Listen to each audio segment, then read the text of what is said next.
ସ୍ୱର୍ଗତ ଅକ୍ଷୟ ମହାନ୍ତିଙ୍କ ସ୍ମୃତିରେ ସଙ୍ଗୀତ ସନ୍ଧ୍ୟା ବ୍ରହ୍ମପୁର।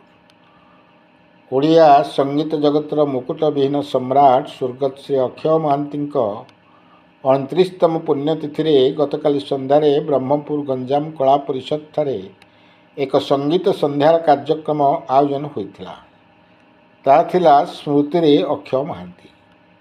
ଏହି କାର୍ଯ୍ୟକ୍ରମରେ ଶ୍ରୀଯୁକ୍ତ ତାପସ ପାଣିଗ୍ରାହୀ କାର୍ଯ୍ୟକ୍ରମ ସଂଯୋଜନା କରିବା ସହ ବ୍ରହ୍ମପୁର ଓ ଗଞ୍ଜାମ ଜିଲ୍ଲାର ଅନେକ ପ୍ରତିଷ୍ଠିତ କଣ୍ଠଶିଳ୍ପୀମାନେ ଏହି କାର୍ଯ୍ୟକ୍ରମରେ ଅକ୍ଷୟ ସଙ୍ଗୀତ ଗାନ କରି ସେହି ପୁଣ୍ୟାତ୍ମାଙ୍କୁ ତାଙ୍କରି ସୃଷ୍ଟି ସଙ୍ଗୀତ ପରିବେଷଣ କରି ଶ୍ରଦ୍ଧାସୁମନ ଅର୍ପଣ କରିଥିଲେ। ଗଞ୍ଜାମ କଳା ପରିଷଦର ପଦାଧିକାରୀ, ସଭ୍ୟା ଓ ଅକ୍ଷୟ ସଙ୍ଗୀତ ପ୍ରେମୀ ଦର୍ଶକ ଏହି ସାଂସ୍କୃତିକ କାର୍ଯ୍ୟକ୍ରମକୁ ଉପଭୋଗ କରିଥିଲେ। ସଭାପତି ଶ୍ରୀ କେଦାର ଆପଟ, ସଭାନେତ୍ରୀ ଶ୍ରୀମତୀ ସ୍ୱର୍ଣ୍ଣପ୍ରଭା ପାଢ଼ୀ, ବରିଷ୍ଠ ସଦସ୍ୟ ଶ୍ରୀ ଅଶୋକ ଜେନା ପ୍ରମୁଖ ସ୍ୱର୍ଗତ ଅକ୍ଷୟ ମହାନ୍ତିଙ୍କ ନିଜ ଭାଷଣରେ ସ୍ମୃତିଚାରଣ କରିଥିଲେ।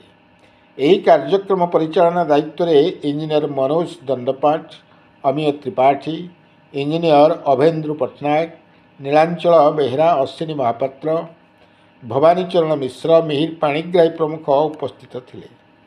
ଯେଉଁ କଣ୍ଠଶିଳ୍ପୀମାନେ ସଙ୍ଗୀତ ପରିବେଷଣ କରିଥିଲେ ସେମାନେ ହେଲେ ଶ୍ରୀ ବାସୁଦେବ ରଥ, କୃଷ୍ଣଚନ୍ଦ୍ର ପଣ୍ଡା, ଅଶ୍ୱିନୀ ମହାପାତ୍ର, ନାରାୟଣ ନାହାକ, ଭବାନୀଚରଣ ମିଶ୍ର, ଶୁଭ୍ର ସୌରଭ ବେହେରା, ମୌସୁମୀ ପ୍ରିୟଦର୍ଶିନୀ, ପି ଜସ୍ମିତା, ସ୍ମୃତି ସଙ୍ଗୀତା ପାଳ ଓ ଚାନ୍ଦିନୀ।